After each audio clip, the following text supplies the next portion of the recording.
Welcome to the Straight Up, No Bullshit, the Don Handston Show. Our hosts are going to push the limits, but create an environment where it's safe to uncover the crap that holds you back so you can survive the mediocrity of today's life. And they'll be admitting and revealing their own experiences so you can learn the skills and attitude you need to be who you are. No bullshit. Warning to all listeners, if you have thin skin and get offended easily by harsh, direct, or somewhat offensive content and language, then this podcast may be overwhelming. However, we believe pulling your blinders off and viewing things from a real perspective may feel invigorating and may be the very thing that may cause you to expand your capabilities exponentially. Now here's your hosts, Don and Markus. Welcome, everybody. Welcome to Straight Up No Bullshit. We are so glad you're here. Hey, Don, how you doing, my friend? I'm doing wonderful. I'm excited because guess what? We are celebrating. Today is our 20th episode. We're excited. Wow. We've gotten this far. We've worked our way through all of the technical bullshit and all the issues that we did figuring this stuff out. And we're excited. And we have an amazing special guest here today, Kevin Purcell. He's a musician who has seamlessly blended the gritty sounds of Chicago blues with the soulful vibes of Southern rock. Kevin has been performing professionally for over 30 years, and his newest project, Rose Hill Revival, is gaining attention as the ultimate Allman Brothers Experience across the country. But Kevin is more than just a musician. He's always been about holistic health and environment and being an environmental advocate who used to hold what we consider moderate to liberal views, and his eyes have been opened to the abusive relationship with our government. He's a patriotic constitutionalist, which we'll talk about there in a little bit. So today we'll explore what drives a musician with these kinds of beliefs and how that shapes his music and message. We're also going to dive into the dangerous territory of censorship and discuss its implications as it has on our society. Plus, we will take a look at the bright future that really is ahead of us during these crazy times as we head towards more and more people awakening to the truth. So this thought-provoking, entertaining discussion about music, truth, and freedom with our special guest, Kevin Purcell. Welcome to the show, Kevin. Glad to be here. Glad to be here with these true truth-telling hosts here. Yeah, that's good. Did I say tooth? I meant truth. Truth. I still got all. I got most of them. Exactly. That's awesome. So let's dive right into this real quick. Tell us about your journey as a musician. What drives you to continue performing professionally for over 30 years? Well, it is, for music, it is 100% I see music as most definitely a healing force. There have been several times when I've thought about doing something else, but now I just can't imagine my life without music, because music, I've gotten this, we've been around a little bit. We won the thing down. We were one of the finalists down in the thing in Memphis, which is an international, contest. And we met people from all over the world. And these people all say the same thing, no matter what country they come from. No matter what language they speak, music is the universal language, and since I do believe in frequencies and crazy magical things like that, I do believe that the frequencies of music do heal people in a lot of different ways, not just physically but emotionally, psychologically. I was going through a thing not 5 or 6 years ago. My father got dementia. And so me and my siblings were looking into the things that help with dementia. And sure enough, what was it that was bringing a lot of these people back, starting the neurons and the brain synapses? Music. The music they grew up with, they'd start playing with them, and these people came alive. They were vegetables until they heard some of the music that they grew up with, and they became alive again. Now, that's going to be a problem when the people that grew up in the music from the 80s, when they get dementia, they probably won't come alive. They'll probably stay zombies. But others. Hey, wait a minute. Don't be knocking 80s music. Hey, some might say 80s is the decade that made us. Come on. This is a long-standing rivalry between us. I had to get one in there. Kevin knows how much I love 80s music. Have a bite of my Vegemite sandwich. That's right. There you go. That's right. It. Hey, men at work, you got to love Mark Kupfer. That's awesome. I will say this though. I was able to drag Kevin to an 80s concert. I think it was Wang Chung and Eddie Money and Naked Eyes, and Tommy Two Tone. And hey, you liked it. You had a good time, good. right? I am just totally kidding. They were actually Wang Chung. I don't like that song, but they blew it out of the water. Yeah. They wailed on that song. It was almost like seeing, it was like Foghat does Wang Chung tonight. It was unbelievable. And they are really good players. Right. But the 80s was a special time when they were throwing in a lot of synthesizers and it was, it was transformation. It was trying new things. I mean, think about all the different genres that came out of the 80s, and it didn't just come out of the 80s. I think the 80s, they bloomed in the 80s. You got ska, you got reggae, you got, punk, you've got, new wave, you've got, classic rock, hard rock, metal rock. I mean, big hair rock, I actually ballads think of all kinds. I actually think the 90s was probably some of the worst time for music. Everything ended. The grunge. Well, yeah, there was grunge rock, and that was about it. And then all of the, anybody that, and now because of the 70s and the 80s were the greatest time. Absolutely. After that, it started, and now it's so corporate. God, have you heard some of these stories of people that are like, look what's happening to P. Diddy right now. How many other like huge musicians are involved in that stuff? I don't have anything against Taylor Swift, but how does somebody become that huge? Right. What is she? She's got, you can't tell me that there aren't at least 100 other musical acts in the United States that are easily as good or better than Taylor Swift. And yet she is taking over everything. That takes help. Takes money. Yeah, they're probably not as politically connected. Well, what about in other countries? What about in other countries? It's not. I don't really know, but I agree with you. And as far as music goes, I don't watch TV. I don't watch the news. My entertainment is music. Okay. So this is right up my alley now too. And I'll tell you, when I get off and I want to do something, one of my biggest genres, okay, is reggae music. And the reason why I like reggae music is because it started way back in the 50s. Okay. And it was all about message. And these people were getting their balls kicked in and every day. Right. Okay. And these people were positive. And they talk about the Rasta man and all the stuff that had happened, but they really dig deep when they start singing about this stuff. And when I put that stuff on, I think about these people that had horrible times, and yet they were positive and they were speaking about things that were happening to them and things that they're trying to unenslave themselves. And I mean, it's a very positive message on top of, it's got a nice beat to it too. But since I have not been watching TV, I like the message and I listen to a lot more of the vocals in the music, and I really get into it. Like even some of the older rock music I'm listening to that I never really listened to before, and I listen to the words, and I can't believe the amount of message that's in the music. Without a doubt. That makes me think of a great idea. If they would just, what if there was a news show where they just sang it all to you with reggae rhythms? Boom. There you go. You can learn everything about what's going on while jamming. Exactly. There you go. And the Brits can do it in their ska version. So there you go. Yeah, right. That's interesting you say that, Don, because that is the reason that I got in. Once I started digging the blues, and playing harmonica and stuff, I started to realize that the message, because when you first start listening to blues, and it is the same with reggae, but reggae did start with a very distinct message because of what they were going through.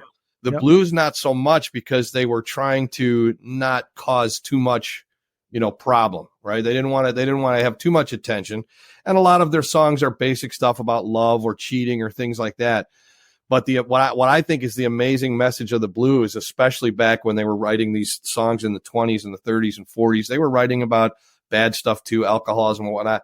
But the basic message is how amazing these guys still found love and life and celebration in a time when there really wasn't much to love, life, and celebrate about, because they were in bad shape. I don't want to go into the whole thing about slavery and stuff, but it was not a great time for people of color, and they still found a way to celebrate. And I think that is the message that should be coming through the blues today. and reggae too. And, a lot of music should encompass everything. But Absolutely. that is why I was partial to the blues, because the message they were given was you survive it, you get through it, and you come out on the other side and you still have a spirit, you still have a soul, you still have love in your heart. It's pretty intense. Yeah. What's interesting about what you're saying, Kevin, is number one, in order to really get a message and more of a spiritual type of message, you have to dig deep. And number two, it directly correlates to a lot of the podcasts that we've talked about, right? Like about positivity, right? How you got to be positive, about, silver linings, about, you can't hit the surface of the water until you hit rock bottom. I mean, it's all got to be inspirational. And if you're inspired as a person that makes music, okay, then you share that inspiration, and hopefully, I'm sure your goal is to inspire others, just like mine and Markus's.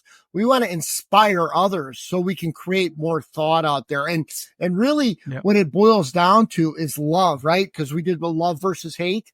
It's all got to be about love. It's all got to be about knowing that it's not us that's creating. Okay. And if you dig deep and you get your message out there, what you do can be so impactful and fun on top of it. So you're having a good time, and you're inspiring people, and you're putting out a message that helps people. So I think that's kudos to you. And music, I just go back to, frequency. Music is frequency. I mean, I literally have music playing probably 12 hours, 14 hours of the day, just because it's always in the background, because to me, that lifts me up. Those musical vibrations, they change you. They change the way you think. They change the way you feel. And it's so true. So I think music has clearly, they've done enough studies. Music has taken people out of the depths of despair. Yeah. Out of the depths, even more so than people speaking, even more so than political movements. Music has taken, individuals and groups of people out of the depths of the darkest, despair. And the amount of things that I've received, the cards that I have received, the mail that I've received, the gifts that people have brought to shows to give to me, sometimes they bring a tear to my eye because of what they went through. And then they have in their card, they'll write, I never would have made it through my fill in the blank if it wasn't for your band, following your band all these years. That's huge. That is huge. The power of that. And music does change things. I remember, with my daughter, I read a book called The Mozart Effect on Children. And it was all about the frequencies and how much certain, they've already proven classical music is even a higher standard than a lot of the regular music that we listen to, because of how mathematical and so forth. But Mozart music, because it is so mathematical, it really stimulates brain growth. Yeah. And I used to play that with Molly before she was born, and even after she was born. And then you've got the whole thing about the singing revolution, which we talked about on one of our earlier podcasts, which was Estonia sang their way to freedom from the Iron Curtain of the Russian and the Soviet Union dominance that was going on in the early 90s. And they literally created a rope that went from all the way to the capital of Tallinn, which is in the capital of Estonia, Tallinn, all the way down through Latvia and Lithuania. I forget how many hundreds of miles that was, and the millions of people that were in this rope, and they sang their way to freedom. And so music is so powerful, and it's not a wonder. I mean, I've been to so many of your shows, and I know Don's been to some of your shows as well. Your music does uplift people and makes a huge difference in people's lives. And, I don't have anything to say about, like, there is music. There's music that's dark. I have nothing against Marilyn Manson, but boy, he sang about a lot of just god awful stuff. But, I guess you got to have that too. And to some extent, I'd be willing to bet that even the awful stuff that guys like them sing about, it lifts somebody out of something. Hopefully not in the wrong way, but well, that's true. But music is energy. Music is energy. Frequencies are energy. The whole thing, it all works. You can use it both ways. You can use it for bad things. You can use it for good things. Well, Markus talks about this all the time, because we're kind of yin and yang. You can't have good without the bad, right? You can't have up without down, love without the hate, right? I mean, love it, so it's kind of like a yin and yang. But yet my theory is it doesn't matter what the perspective is.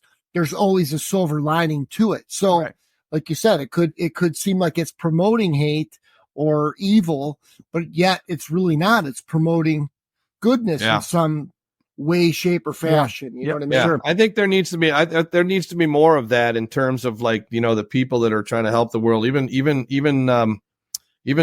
like preachers and deacons but anybody that does uplifting stuff, you have to be, because one of the things you just made a great point on, which I think people need to know more of, because we are conditioned to think that it is not so. But no matter what it is that you're going through in life, and I've been through some, and Markus knows 6 years ago, I went through some horrible stuff. No matter what happens in your life, there's something positive happening somewhere else. But if you don't know that, or if you don't think it, or if you don't believe it, you'll never see it.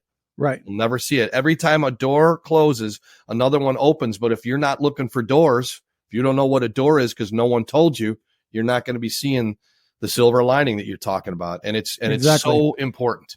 So with doors, speaking of doors, your newest project, you've had the Nightburners for now over 30 years, but your newest project, Roseville Revival, people describe it as the ultimate Allman Brothers experience. What inspired you to create that band, a legendary band of the music of the Allman Brothers, and what do you hope to achieve from that?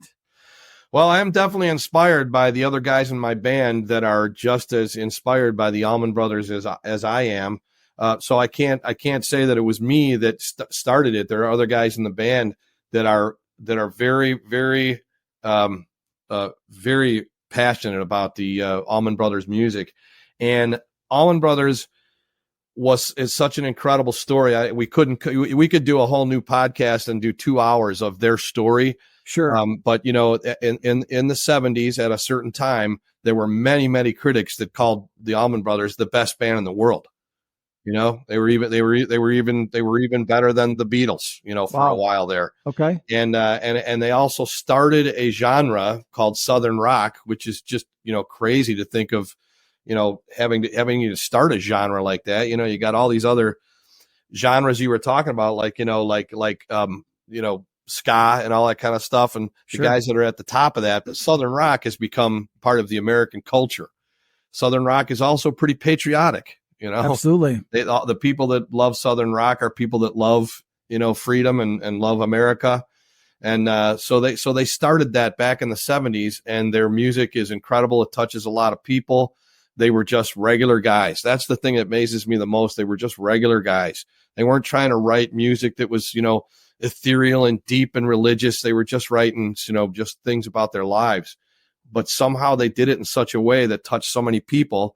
And I think one of the inspirations for going ahead and putting a band together that celebrates their legacy and celebrates their music, which is intense, is the fact that they're pretty much all gone now. Yeah.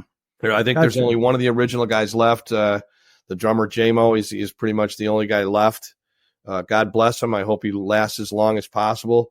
Some of the other guys that have been in the Allman Brothers are now doing tributes to the Allman Brothers. There's a bass player. That played with Dickie Betts and the Allman Brothers for a short amount of time.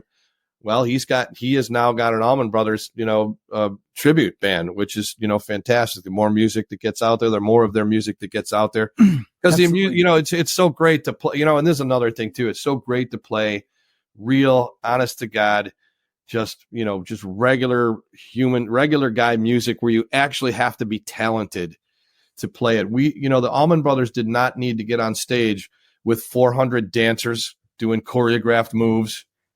With a huge red castle behind them and flames on the side of the stage.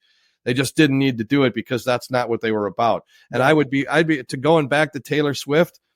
I would love to see her talent without all the crap around her. Right. How about just come out on stage with a band and sing? Boy, would that be something, like Bonnie Raitt used to do. Taylor Swift has got a voice, but her whole thing is just crap. It's a big cirque. It's like Cirque du Soleil without the genius. Yeah. No, I hear you. Absence. Hey, so Well, you had mentioned something that made me think, and he talked about Am I making you think again? recognition. Once again, Yeah, it doesn't happen too often. Once in a while, the hamster jumps on the treadmill and generates some kind of activity there that doesn't usually happen. So it's really the hamster thinking. Anyway, so recognition in most folks' minds, okay, is success, right? Right. So everybody knows about it. That's success. But I always have the contrarian a mindset. And I think the regular guy that does what he loves and he inspires others is truly the successful guy, not the guy that does it so I can be recognized. So, wow, look at me. Ooh, wow. It's the same thing in business and life, like the, ooh, look at me kind of person that everyone views that as a successful person. But I think the successful person is more of the regular guy, just living his life, inspiring others, trying to help other people. That's the successful guy. And so I think you are that guy. I think you're out there and you're trying to inspire people. You're doing what you love.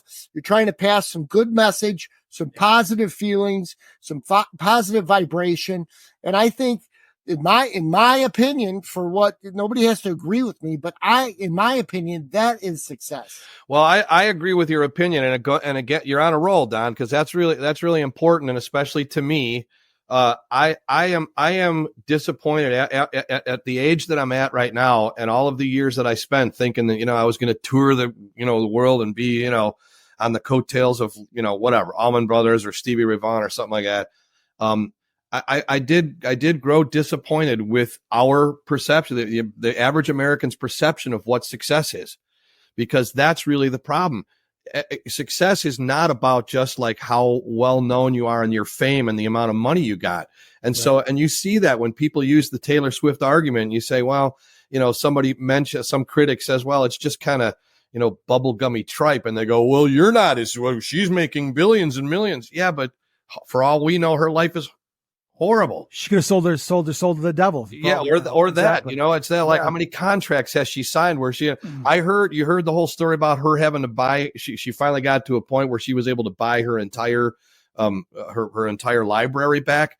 I mean, the things that go on in that music. So it's a very good point that again needs to be spread more. Success, all the media has made us think that success is about money, and that's why you have so many journalists that are willing to lie or say whatever's the narrative.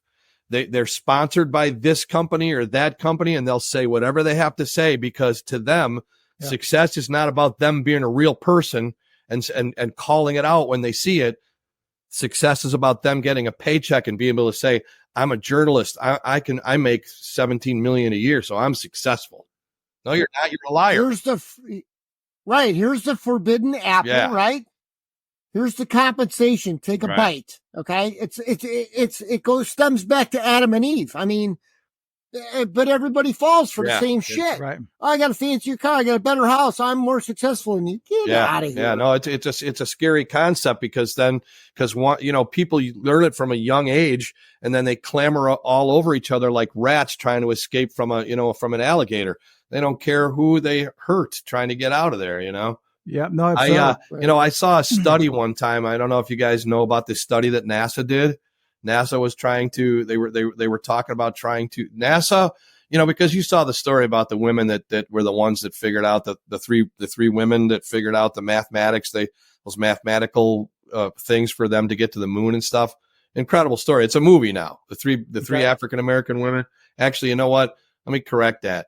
I've seen a lot of people of color. I've grown up with them all my life. They are not all African Americans, so that is literally a wrong term.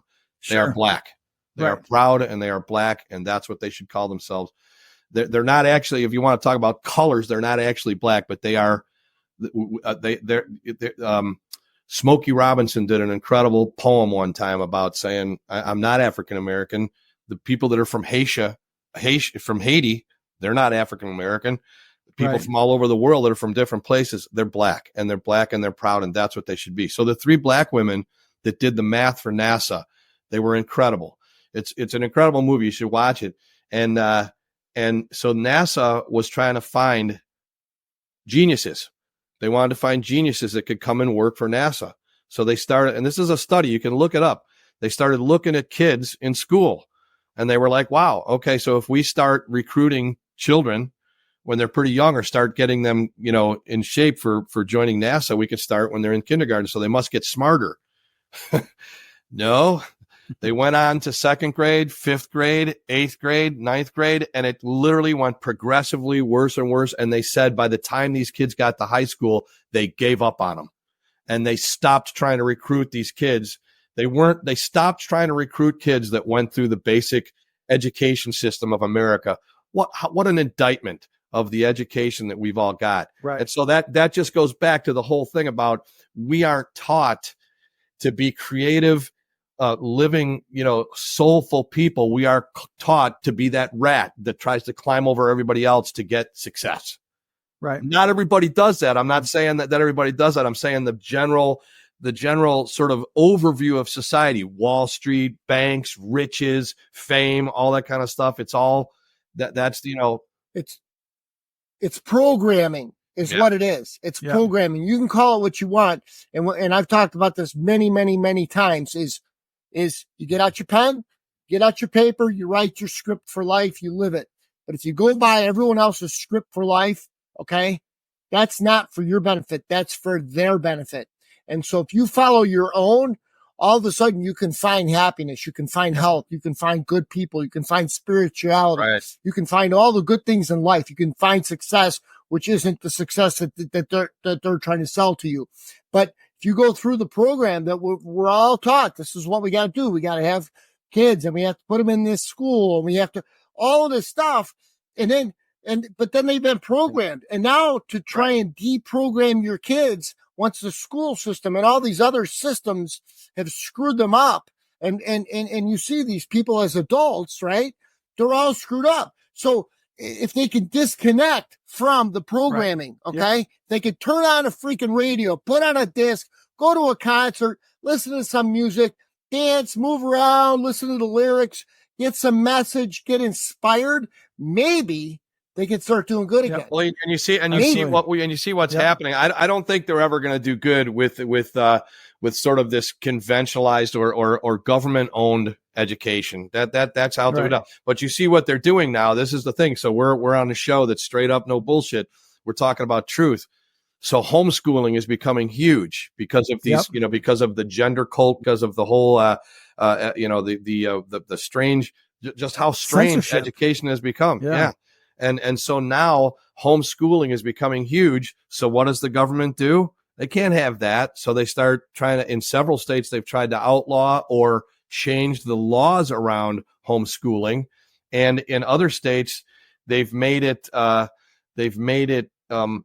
what they've tried to do is make it just really difficult to do homeschooling, because if your kid's not in the government school, we're going to do this, we're going to do that. There's going to be fines, possibly.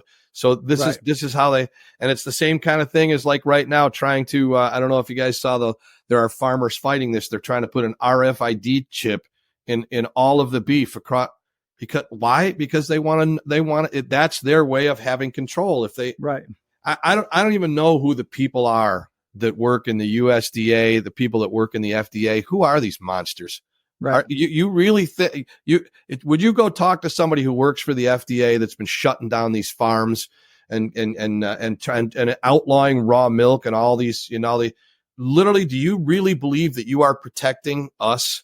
I don't think so. I think you're a jackboot thug who doesn't, or you are completely oblivious to what is actually going on. Because if you were a decent human being who wanted the rights of American people, you would not work for the FDA shutting down farms left and right. Did you hear about the water shut off in Idaho? They shut off the water to like 4.8 million acres. Wow. And the farmers there are like, we can't raise our crops without this water. Who would do that to a bunch of farmers? Why would you do that? Right. It's called cultural destruction. Mm-hmm. Okay. All the things that are created out there, okay, are created not for our benefit, right? They're created to destroy us, but to make us dependent. Okay. And that's why we all have to come up with our own ways of thinking and our own ways of doing. And we need to get out from underneath control and get into control of our own. We need to be in control of our own. We need to be accountable for what we do. We can't blame others. It's us. It's not anyone else. Well, it's us. We don't need the government. We don't need the government anymore. They are the ones that are wrecking everything. Right. Correct. It's the problem. Right. So, what you just said there, obviously you're a truth seeker. So I know that wasn't always the case. You were somewhat of more of a moderate. Some might even say a left leaning moderate. Yeah. What led you to become a patriotic constitutionalist, as you call yourself? How did you navigate the intersection between politics and music and truth and what's going on in this world? Well, you know what? Here's the thing that I believe especially recently, it wasn't that difficult. Probably started, about 10 years ago, just questioning things. But just recently, because of what's going on, it hasn't been that difficult. But let's not forget, I married a goddess, and she woke me up to some stuff. Just like, you brought your daughter, went to the Waldorf school because we both began to realize that what they were going to learn in conventional school, they were going to come out dummies, which so many of them do. Yep. And they don't even realize it. They don't even, how do you, like, I used to have a friend that would say, it's so funny when you call somebody an idiot, when you say to them, quit being an idiot. How do you tell an idiot to quit being an idiot? He's going to be an idiot, So they get out of schools and they know nothing. And especially, what's going on with college. So it started, and then looking at things that were happening medically. We had some friends that had very minor, and my beautiful wife Candace has helped me see this. We had some friends that had some pretty minor medical situations, went into the hospital and didn't come out. Right. And that once that happened a few times, I started going, so wait a minute, how did that happen? And then of course, what just happened over the last 3 or 4 years with the whole COVID thing, get out of here, man. Are you kidding me? Just, people that just lined up to get a okay. People were trying to do the right thing. I get that. But this is so this goes right back to education. Right. You got out of high school and you got out of college. You're that stupid that when someone said, oh my God, there's an awful bug coming and it's killing everybody. Here, we just made this. We just made it. It took us 6 months. We just made it. Take it. We're telling you, take it.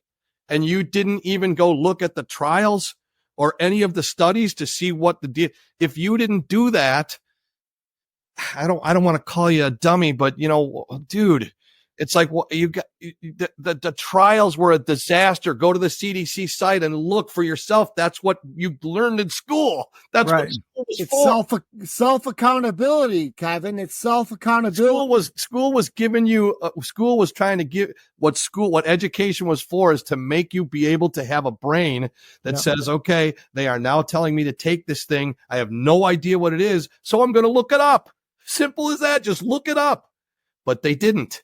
And now a lot of people are suffering, and I can't even believe there's so many people still today who are trying to deny the data that's coming out. I don't know if you guys heard this. The ex-health minister of Japan has now apologized to the entire country of Japan for the amount of damage that is now happening, and they've got their vaccine completely off the market. But can you imagine the prime minister of Japan apologizing to the entire? I'm sorry, not the prime minister, the ex-health minister.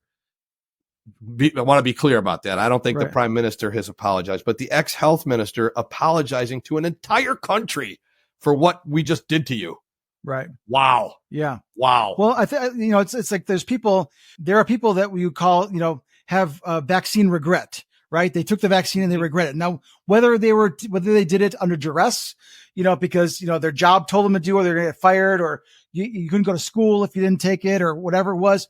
Or maybe they were just trying to be good citizens and they thought they believed the government. They believed all the bullshit that we were being spoon fed, that they were just trying to be good citizens and do the right thing. But then you got other people that just are downright assholes about it. But you'll never find somebody that was not vaxxed that has regret. But the other way around, you will find people that are that have huge regret because of it. That's a great point. That's a great point. There's nobody that's unvaxxed that was like, wow, I wish I would have got vaxxed. Exactly. I'd be so protected now.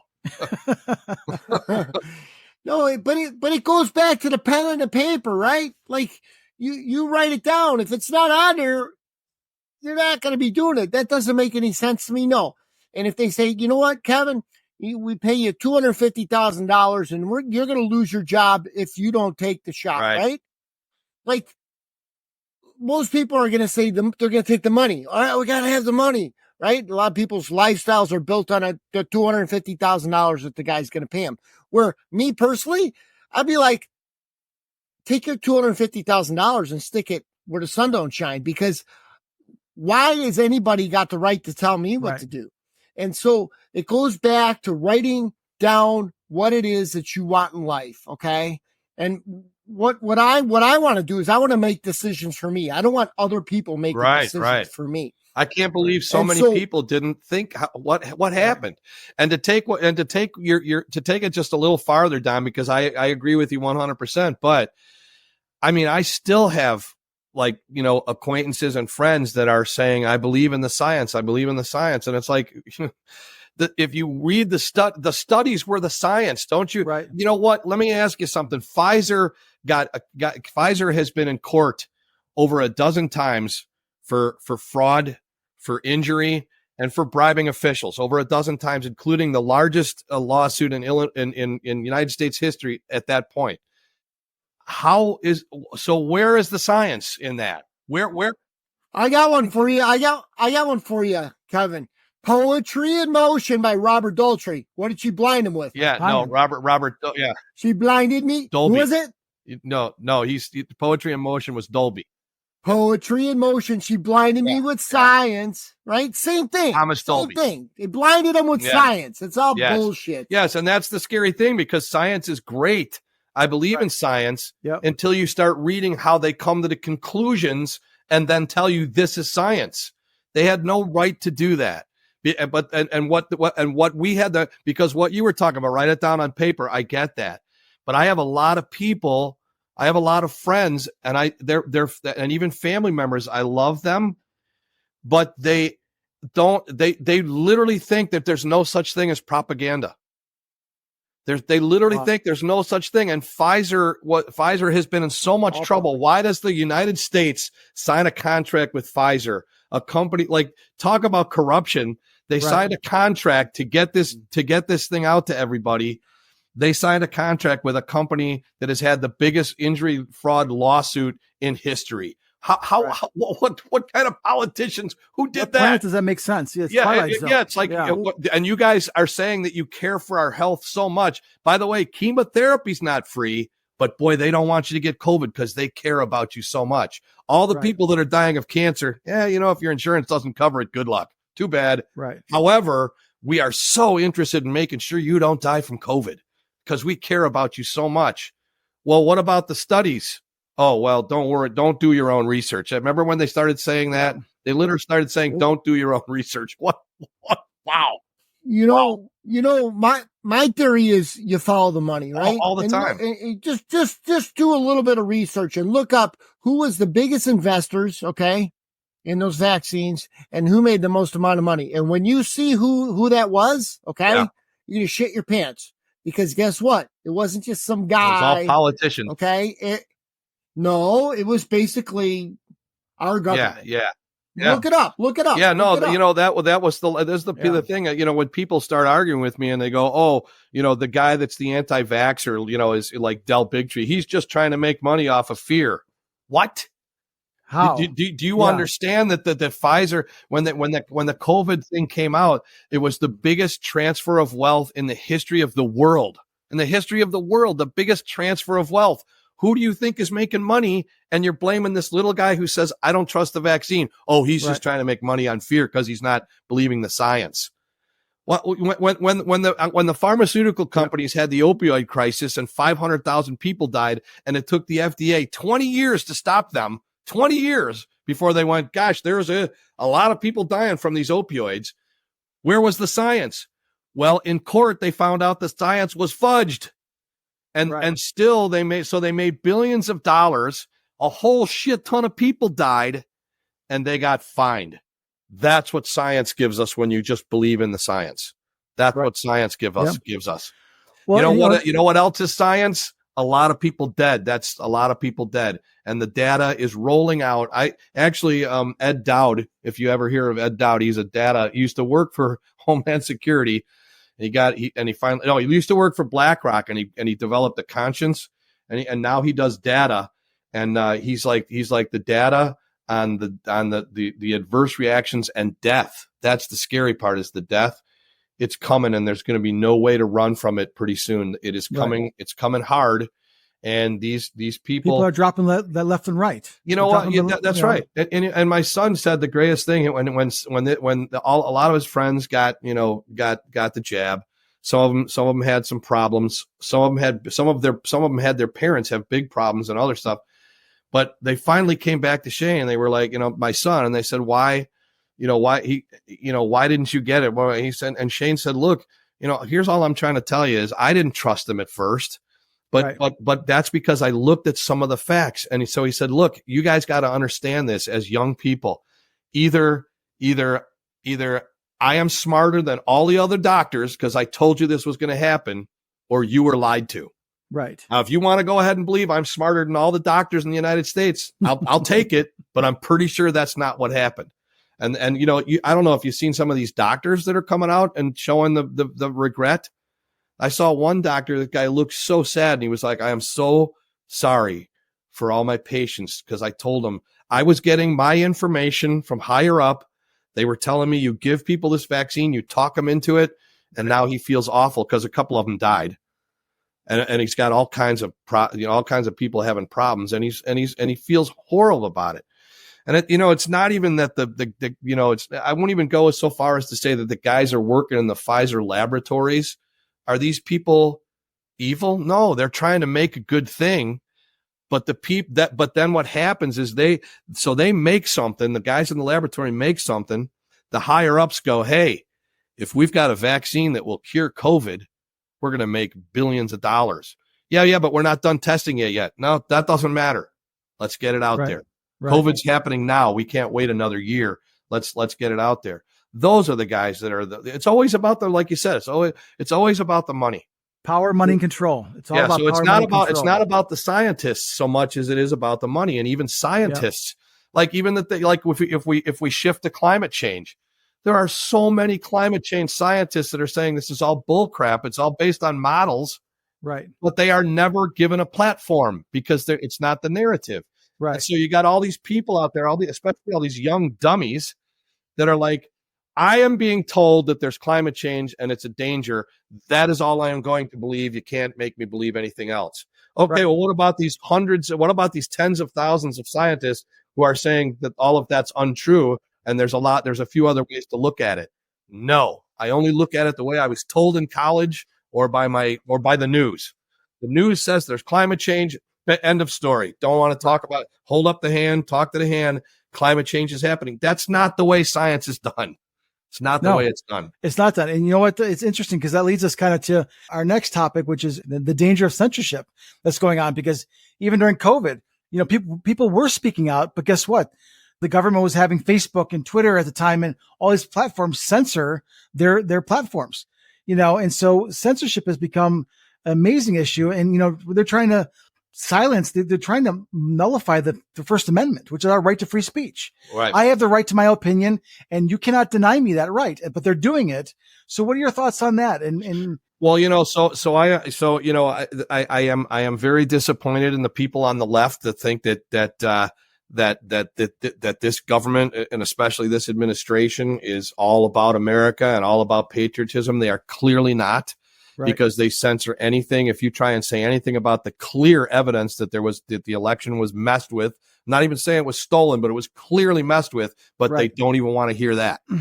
Arizona is this close to decertifying the election because they have found out about, but they don't even want to look at that evidence. They just say, shut up. And so YouTube, Facebook, you talk about anything that has to do with the jab, anything with the election interference, anything that has to do with the gender cult. You say anything at all and you're gone. Right. Because it's hate speech, and censorship is not. The first time I saw censorship, as you know this, Markus, Don, I met my wife, 30 something years ago, and she had a natural food store, and the FDA came in. I'm pretty sure, I don't think it was the USDA. Somebody came in and they said, we are confiscating all of this, fill in the blank supplement off the shelf because it actually works. And so that was the first time I had my eyes open to how the government, controls. And then from there, I started hearing about the raw milk farms. FDA or USDA guys, who are these guys? Who are they? How do you not, have a conscience about that? Like you literally are just taking. Well, they scare you. They scare you things saying, well, if you don't pasteurize it, you don't homogenize it, you're going to get people sick. I'm talking about the people that work for the USDA. Right. What kind of conscience do they have to go? Because I heard these stories firsthand, because some of the natural food stores used to deal with raw milk and some of the other stuff. And the way these farms get shut down by these guys that come in with their guns drawn and they take all the computers and they destroy these people's lives, right? Because they were making raw milk. That's why you're destroying them. And I don't know, Markus, you remember this. I went up to that conference in Wisconsin and there was a lawyer up there talking, and this lady was I felt so sorry. She was so jaded because she's like, you can't, there's a dairy industry and they lobby, and the dairy industry lobbies, and they're the ones, they just keep saying that raw milk is bad for you. And as long as they can keep saying that and they keep putting up this little thing with the science, see, raw milk does this, raw milk is incredible. Right. Raw milk is incredible, but it's illegal in like 40 states or something like that. Now it is growing. I'm glad to see that there are a lot of states that are starting to go, no, people can have raw milk if they want it, Yeah. But how insane to have a government that says they care so much about your health, but all these people are still dying, and there's so many homeless people, and there's so many single moms living in shelters, and there's all this stuff going on. But they care so much about you getting raw milk that they will literally shut down these farms and destroy these people's lives because they care so much that you don't get raw milk because it may hurt you in some way. What kind of bullshit is that? And so quit telling me that you can. FDA, quit telling me you care. You've been caught so many times with, in corruption. USDA, quit telling me you care. You don't care what's in meat. You don't care. They've one time we had to talk about like music and stuff and how you learn things. We had a concert down in Arkansas. We were coming back. We decided to stop the whole band and all of our wives and everything. We decided to go check out one of the caves, and I can't remember which cave it was. And the guy that was giving us the tour, nicest guy in the world, young guy. We were like, he was so funny. We finally asked him, how'd you get this job? Well, I just applied, blah, blah, blah. And he was like, I couldn't work where I was working anymore. And he said, where were you working? And he said, I was working at Tyson Chicken. And I was like, well, why couldn't you work there anymore? He said, oh my God. He goes, do you know where you get your bologna from? Do you know where Oscar? He said the Oscar. It has a first name. He said this stuff would just get shoved, all the extra crap, the skin, everything, the lips, everything they chopped off, it would just go into this big greasy dumpster. And once a week, these meat companies would come and pick them up. And he said that's being processed into your meat. Now, I'm not saying that there aren't some safety standards, but what I am saying is they don't care. No, they don't. It's all about the bottom line. It's all about profit and how we can win. So I know you have a lot of passions and you're helping to kind of wake people up and share the truth. You talk about this awakening, there's a lot of positivity. I mean, there's a lot of crazy stuff that's going on. There's no question that, we're living in just crazy, unprecedented times, all kinds of crises, challenges, the border, transism, all that kind of stuff. But with this huge awakening, there's a huge movement going on right now. There is a bright light at the end of the tunnel. Wouldn't you agree?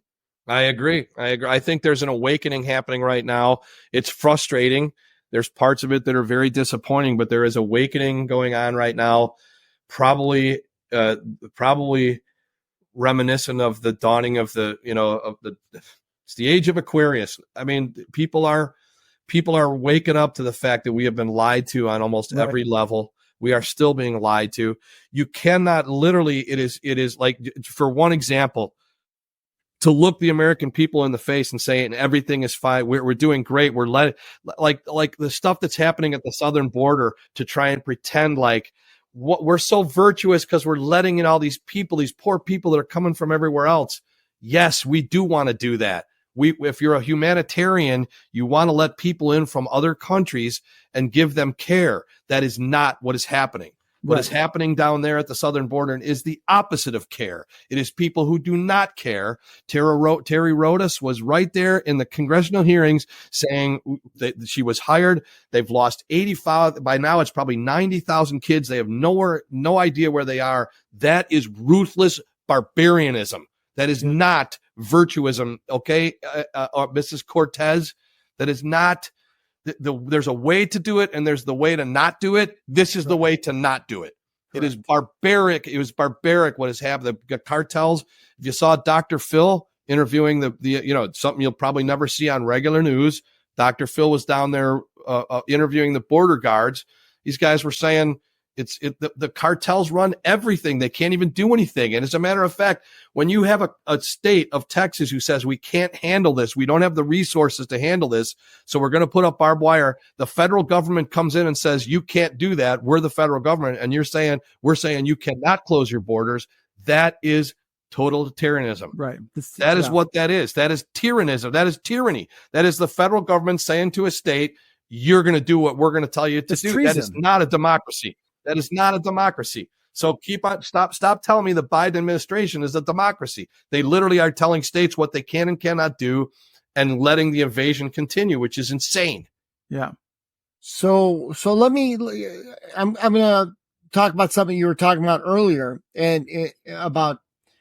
but in my words, okay, I think we're in the day and age of the ultimate reversal. Okay. Everything that is deemed good for you is bad for you, and everything that's bad for you is deemed as good for you. So it's the ultimate reversal. So you could take all of the things that you're talking about, everything, okay, and just look at it and just say it's been reversed on us. This is good for you, and this is bad for you, right?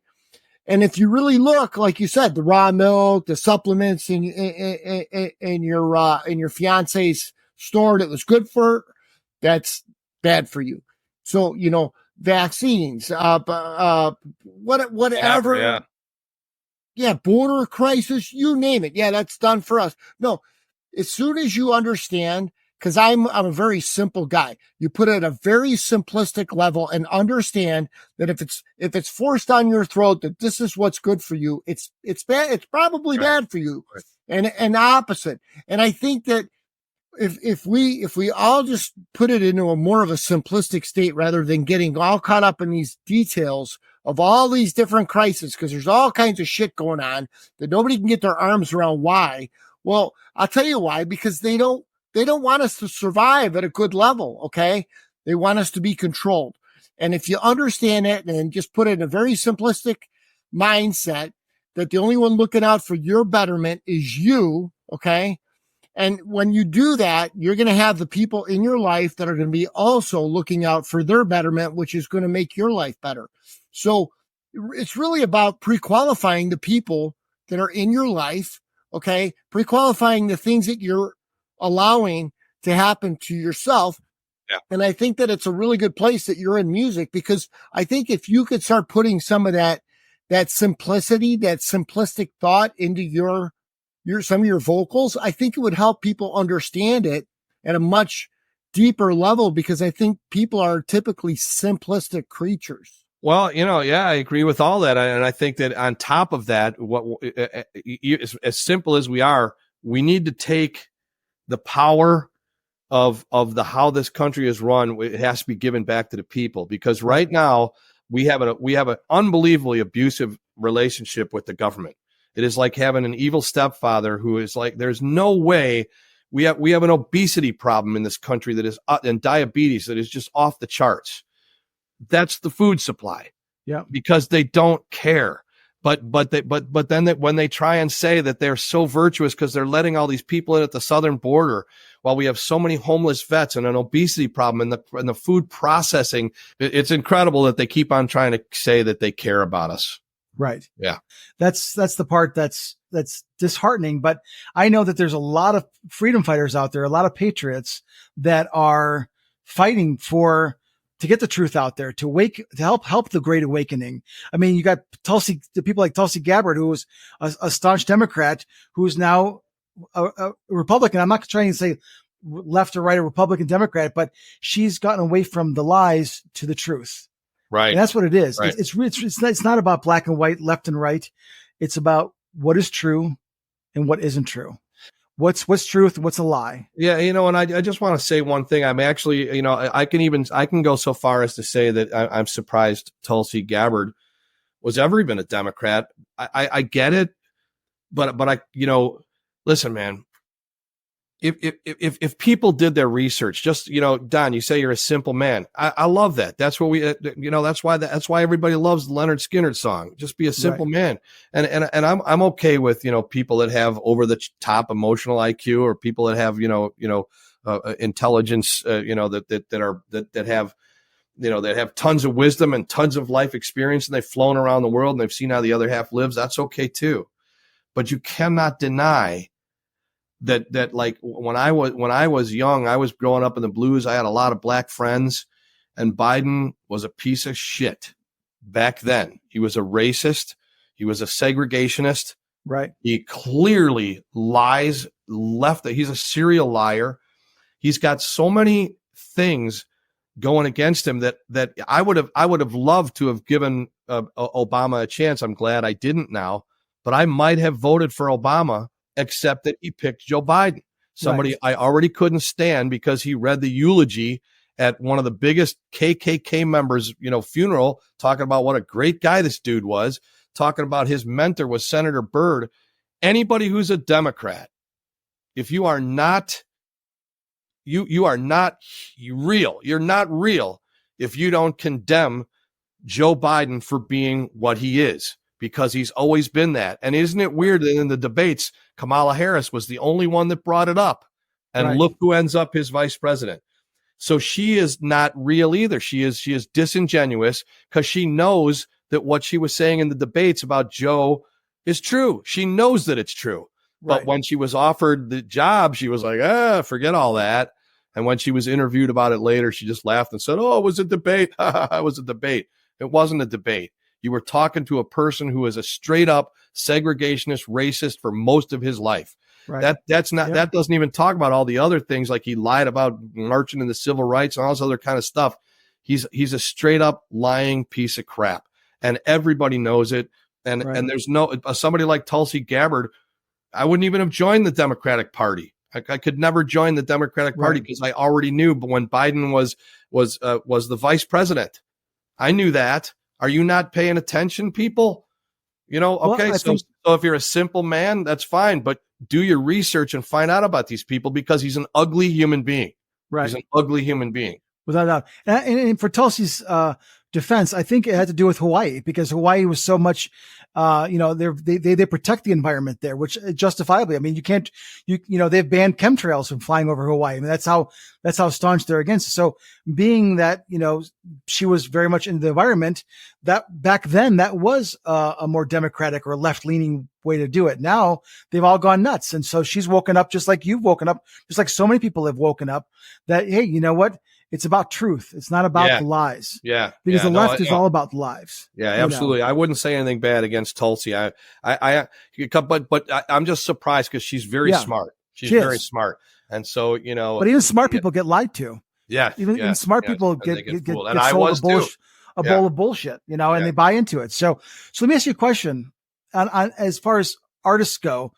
Do you find that I would think there's a lot of artists that feel pressure to conform or to compromise their beliefs in order to appeal to a wider audience and have that success?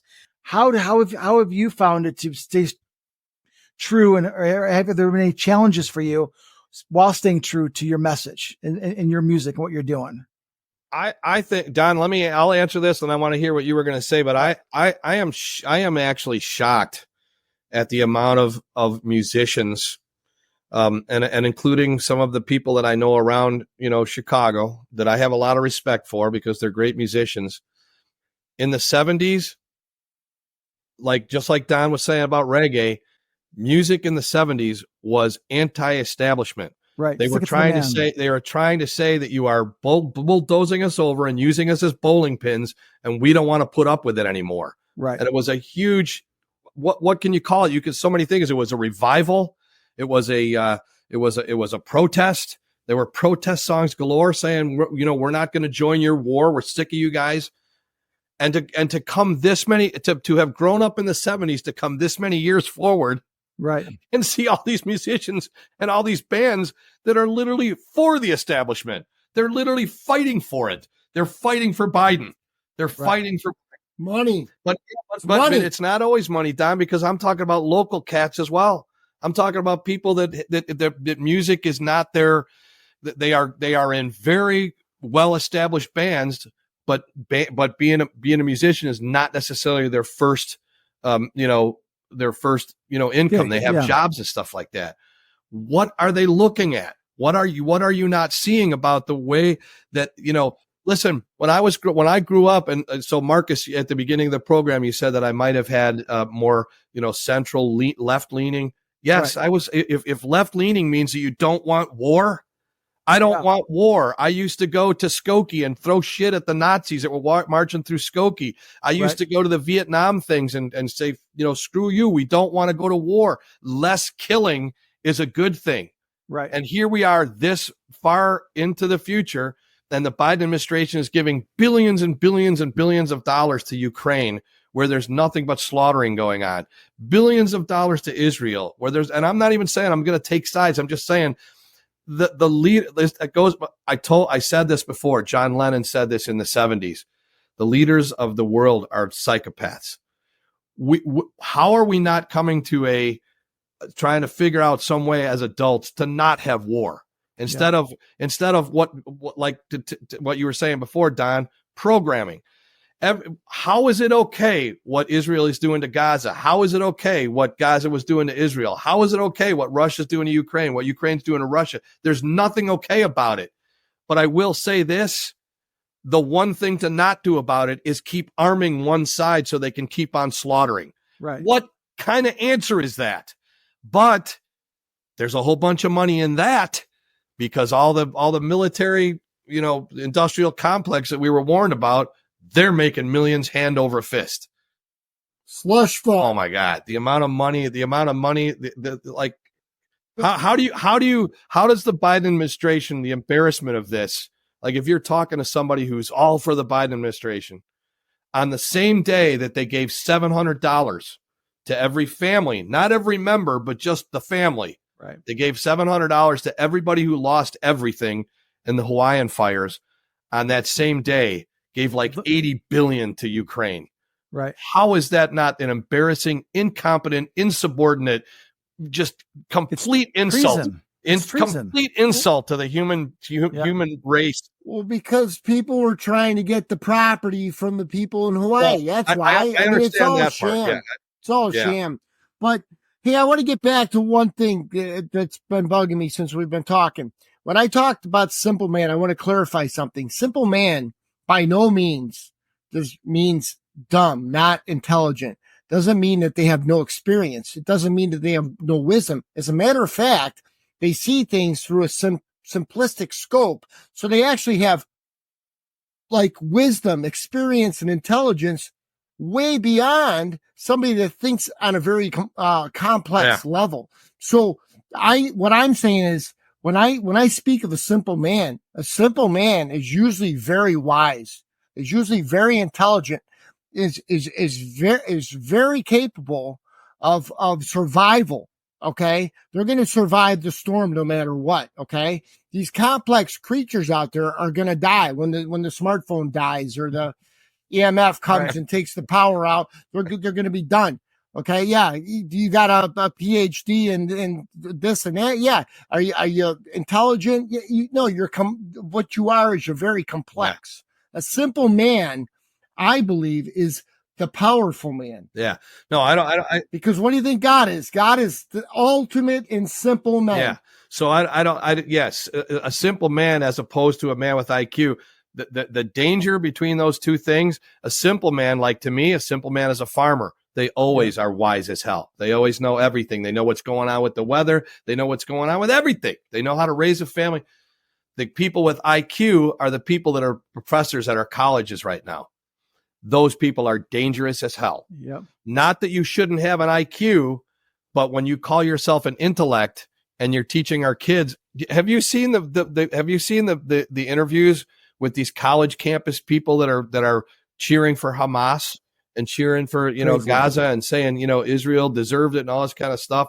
Then they go out and they interview them and they say, do you like, they went out and interviewed the people that were saying gays for Gaza.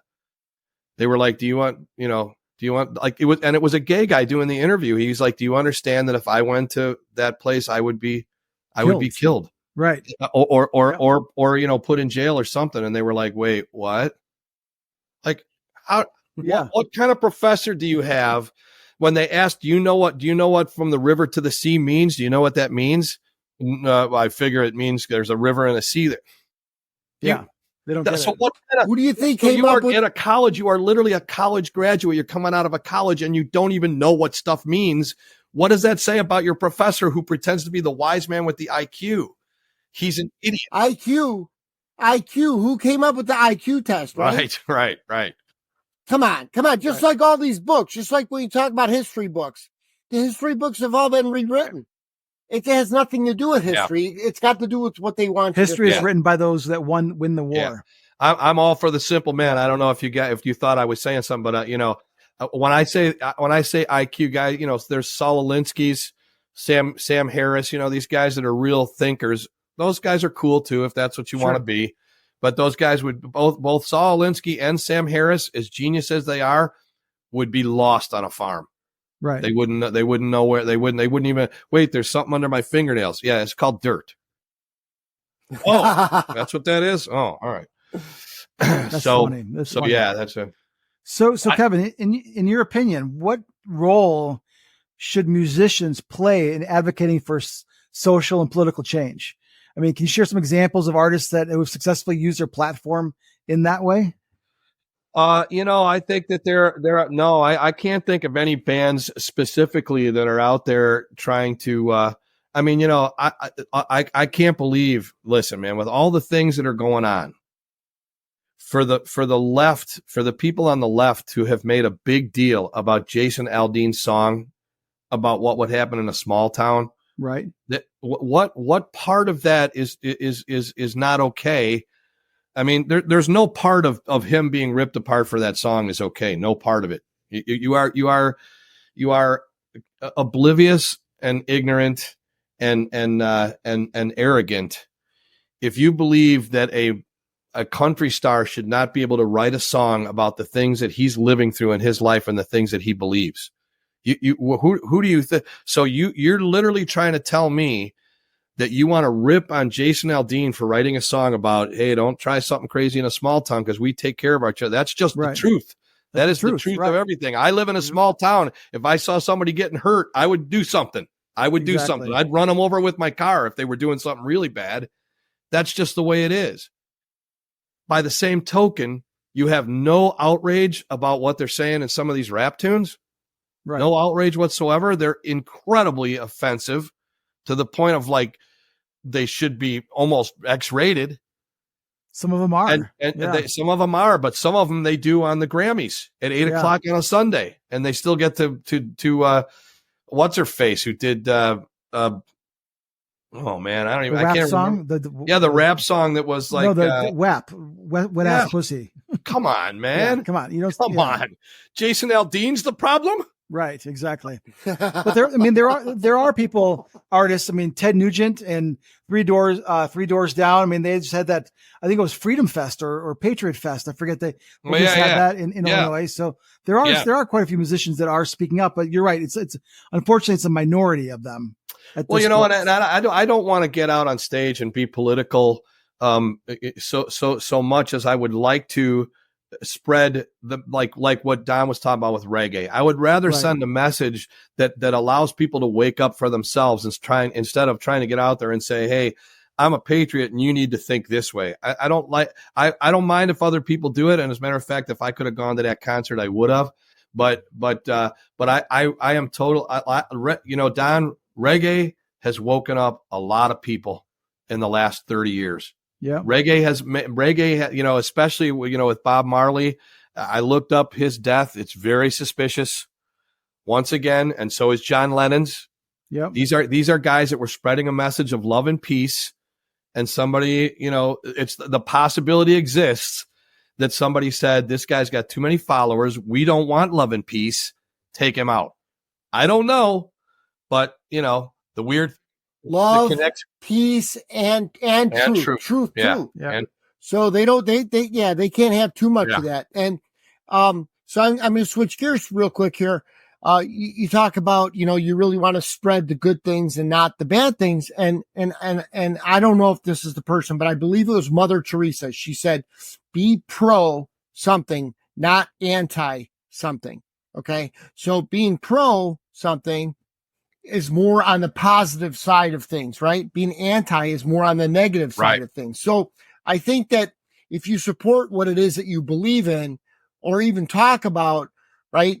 If you talk about what you see as good instead of what you see as bad, I think what it does is it unveils the bad. Yeah. So you don't have to go into the negative connotation to undermine what's bad. What you do is you just stay on the positive side of things, and it will unveil all the negative shit underneath. And that I think that'll make your music a lot more uplifting too. Not that I really know all of your songs in that, but well, if you came out more often, you might.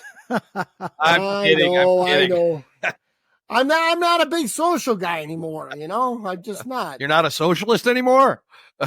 No. So I don't get out that much. No, that's fine. That's fine. And I was just kidding, but you are correct. And it is, and that part does get confusing sometimes because for one thing, one of the things that I am very pissed off about is the thing I brought up before. I am very angry about the fact that it is not recognized that Joe Biden's entire career he has been a racist. That is one of my biggest. When I was young, my parents taught me to be colorblind. I could not believe that that what happened to some of my hero, B.B. King, Buddy Guy, all the Lightning Hopkins, all these guys, they were my heroes, and they were Eric Clapton's heroes, and they were Stevie Ray Vaughan's heroes, and they were treated like shit. And guess who was right at the cusp, right there? Joe Biden was called the last Dixiecrat. The guy was literally in there treating these. So all these liberal white college students are going on. Did you see the demonstration lately with the bunch of people walking through like San Francisco or something? They were all yoked and chained with a black guy whipping them and making them move along. Oh my God. To try and show this thing. Well, guess what, you idiots? The guy that you voted for was in on that. He was in on that. Crime bill was just like that. And some of those black families are still suffering from some of the things. So I'm anti-racism. It's hard to think of the other word to say I'm pro, equality. Not necessarily. I'm anti-racism. When it comes to war is horrendous. I don't want any more money being sent to Ukraine. I want adults to figure out how to sit down and stop slaughtering each other, because damn well that is not what they're going to do. Because I don't know if you saw the interview with Lindsey Graham completely admitting that Ukraine has like trillions of dollars of resources, so they could be a great business partner if we could just get Russia out of there. That is not people that care for the human race. That is people that only care about a business partnership. That's somebody who's in Congress. It's a disgrace. So I am anti-war. So what do you say? I'm pro-peace, I guess. But that does not. So to your point, which I agree with, except that sometimes it doesn't get to the point to say that you're pro this or pro this instead of saying my wife was great. She was like, these people are saying you're anti-vax. She's like, I'm not anti-vax. I'm pro-health. Right. In that particular situation, it works great. But when it comes to war, of course I'm pro-peace. But to make it a little stronger, I am very, very stoutly anti-war. Yeah. There is a way to get around what is going on all over the planet without saying that what we have to do is go to war. Right. Here it is. Everybody, all these liberals defending Biden. The guy's got us on the threshold of world war in like 3 different places: China, Russia, and Israel. He's got us on the cusp of world war because his policies are so disastrous. Yet they're sticking up for him because Trump is the liar and he's the felon. Well, maybe he is. But that I don't care what you want to call Donald Trump when you're literally voting for a guy who's getting us into a possibility of World War III. Do not try and tell me this is a good man. He's not competent enough to stand trial for the crimes that he's committed. Somehow he's not competent enough to stand trial. But hey, we'll just brush that off to the side. Talk about straight up no bullshit. I mean, come on. Absolutely. Let's send him a box of Pampers. Probably could use a couple. Yeah. Well, that's awesome. So I know we live in the strangest times. Yeah. Craziest, strangest times. But I do see there's, I watch a lot of podcasts. I don't listen to news myself either. However, there's so many people that are sharing the truth and waking people up and speaking, shedding light on all these crazy atrocities and what's going on, that I do see us having a very bright future. So let's pull it full circle here. What advice would you give aspiring musicians who want to use their art to promote truth, freedom, and positive change in the world? I would say I don't advise people. I wouldn't advise artists to try and have some kind of political message, if that's what you're asking. So no. Well, I think that you inspire the world by doing what it is. There, however many people there are in the world, that's how many pieces of art there are. Every single person is a creative. And so do what it is that you do. But business wise, I would say don't try and get a record deal. Don't go into that. The business of music is a nasty business. I think that it has been taken over by just bad people.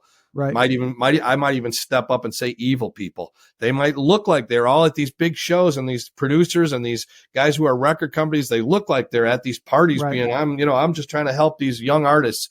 Look what's happening to P. Diddy now. Right. Look what is happening to that guy. Look at all those young artists. Some of them figured it out and left. Some of them didn't figure it out, and they ended up. And then that whole thing that happened with what was her face? Alina, the girl that died in the car crash. She was really young, and she was about. I believe that she was about to start talking about what had happened to her. And some of the things that happened, and then she ends up in a plane crash. I don't know. How does that happen? That could be a conspiracy theory, but I've heard enough interviews with musicians that have said that the music industry has just been overtaken by complete parasites. Yeah. So, but here's the thing about anybody who's doing their own music out there, young people that are doing their own music, do it all yourself. The social media thing has allowed you to get a business where you don't even need a record company anymore. You can make hundreds of thousands of dollars a year putting out your music, touring around, selling your stuff. And then you can also join organizations that are working for pro peace, if you want to. Yeah. So there's so many different ways to do it now. You can do fundraising over the internet. It's incredible what you can do. So you can run your whole business, and you don't have to have a record company anymore. And I would, people like who's the young guy, who's the young kid that P. Diddy seems to have done some, the young kid, the guy that's famous. Oh yeah, Justin Bieber. Bieber. I mean, that guy, all he wanted to do was be a pop star. Well, look what happened to him. Yeah, look what happened to him. If any of that stuff is true, what P. Diddy did to that kid, I mean, I don't know how much of it is true. I know that the whole thing with R. Kelly is true. These guys are not the people that we think they are. Right. And they get up there and they get into these positions of power. And, unfortunately, it is that old adage, power corrupts, and absolute power corrupts absolutely. So, well, it reminds me of, where I forget which actor it was that was talking about it. It's like, what? We're actors. We create stories. We tell fairy tales. We have no business telling you what to believe, what not to believe, or what platform you should be on, or which way you should vote, or that sort of thing. Leave that out of it. Inspire through your work, through your art. Inspire. And it's so true. It's like, I think the last piece of advice is that don't go down the crossroads. Don't make the deal with the devil to get, I forget which bluesman that was. You can probably Robert tell. Johnson. Robert Johnson. That's right. Robert Johnson. Don't go down the crossroads and sell your soul to the devil. Hopefully to become a rock star or a blues star. So no, that's great advice, because that's what I know. It's metaphorically, but maybe not. Yeah. But even metaphorically, do not sign. There's so many stories. Like, watch the documentary about Creedence Clearwater and how they signed their lives away. Right. Even all the way up to the thing that happened with the Beatles, where Michael Jackson and Paul McCartney were not friends anymore because Michael Jackson bought up the entire Beatles library. Right. What a bizarre thing. It's like your music, but somehow it just becomes a sort of an asset. It's like being traded on Wall Street because you're just a commodity. Thing. You're just a commodity. Yeah. Yeah. You no longer have all that matters is that you wrote songs that now have the worth that somebody can spend millions of dollars. Get it? Stop it. Stop. Right. I agree. Well, this has been a great conversation. Don, was there anything more you wanted to add? No, okay. No. I thought it was all good. I really like the message in music. I don't really know anything about music other than I listen to it. Right. Yep. I know it's uplifting. That's all you need to know. Yeah. And don't get me wrong. I'm not one of those guys. We got to talk everything out. I'm okay with a good old fashioned fist fight. I'm not one of those little fruity guys like that. Okay. Right. But when I hear like positivity, like you're always reaching for that silver lining. Just for me, that's a little bit more inspirational than beating down the same path that a lot of other people are going down. That's my only thought on music. But I understand your point too, Kevin. Is sometimes you have to make it apparent what's going on and like what it is that you won't stand for. Well, I love your message about which I think needs to be spread by more people than just musicians, deacons, Anthony Robbins. I don't care who it is. You got to tell people, you got to let them know. Yeah. Life does not consist of just bad stuff that happens. There's always a silver lining, always. But you have to know, if you don't have the tools to look for it, if somebody doesn't teach you how to look for the door that opened when that one closed, it could even be bad things like death. Markus will tell you my story. It was god awful. There was death involved, and there was shooting, and there was lots of crazy stuff. But you know what? Yeah. Something always comes out on the other end. Even when you're going through the grieving of losing your some of your family, whatever it is, it doesn't matter what it is. There's always a way to look at something positive. There's always a way. Yeah. And when you're not told that, you reach the depths of despair. Which I guess, I don't want to go. If we're done, I don't want to keep going. But you guys both know the suicide rate is through the roof right now. Right. Through the roof. And as a matter of fact, I just heard a guy say it yesterday. The data shows even more so than COVID, there are more suicides because of the despondency over the supposed climate change. Right. Than anything else. Now, how is that a healthy thing? Right. Then to have your news every night talking about how everybody's got to have an EV and emissions, and we're going to do this, and we're going to make this law, and the world's going to end in 12 years. Right. Good job, AOC, telling the people that it's all going to end in 12 years. So you got a whole bunch of young people killing themselves because they can't face it. Right. Bizarre. Well, and let's add on top of that, the mental instability problem that we're having. I mean, these people they don't care about us. They don't. Right. If we only got 12 years, I say we kick it up a couple notches. Let's rock and roll, baby. Yeah, exactly. Well, let's live it up. And the ironic thing of that, because I'm totally in agreement with you. There's only 12 years left, but she said that about 13 years ago. Yeah. So live like you're dying. There's not a lot of brain cells in that thing. No. Well, there's somebody who said live like you're dying. Because you know what, tomorrow's promised to nobody. But you don't want to cause it for yourself, and so the suicide rate's crazy. So yeah, right. I'm glad we had this conversation. I'm glad we're helping shed the light. We're helping share truth. And I love your show. I love the show. Straight up, no bullshit. Great name. Yeah, thank you. You guys are truth seekers and patriots. We got to keep it going. We got to keep it going. Absolutely. We'll keep it real. I love it. You ever watch Larry Elder? He ends every show with, "We've got a country to save." That's right. That's you guys all the way. It's wonderful. There we go. I appreciate that, Kevin. Yeah. Thank you. And appreciate all you've shared and a lot of the great golden nuggets you share with everyone. And I know our listeners and our viewers are going to really appreciate that. So we'll have you back on again. We'll have other deep things to talk about, I'm sure. Thanks again, my friend. And Don, I'd love to do it. Yeah. For sure. So yeah, Kevin, thank you for coming out today. Thank you, Don. Thank you, Markus. Excellent show. Keep the flame burning, baby. Absolutely. And so, folks, if you like what you heard here today, please hit the subscribe button, like the channel, like the program, and more importantly, tell someone about it. Viewership is our currency. So if you can tell a few people, just like the VO5 commercial, tell two that tell two that tell two that tell two. If you can help us spread the word, that's going to help us make the world a much better place. So until next time, we'll see you on Straight Up No Bullshit. Cheers. Thank you for tuning in to the Straight Up No Bullshit, the Don Handston Show. We hope we enlightened you and expanded your perspectives with our bold and honest discussions about what might be holding you back from being your genuine self. And with a simple click to subscribe, we'll invite you back to the next episode. If you want to know more, go to straightupnobullshit.com. We'll see you next time.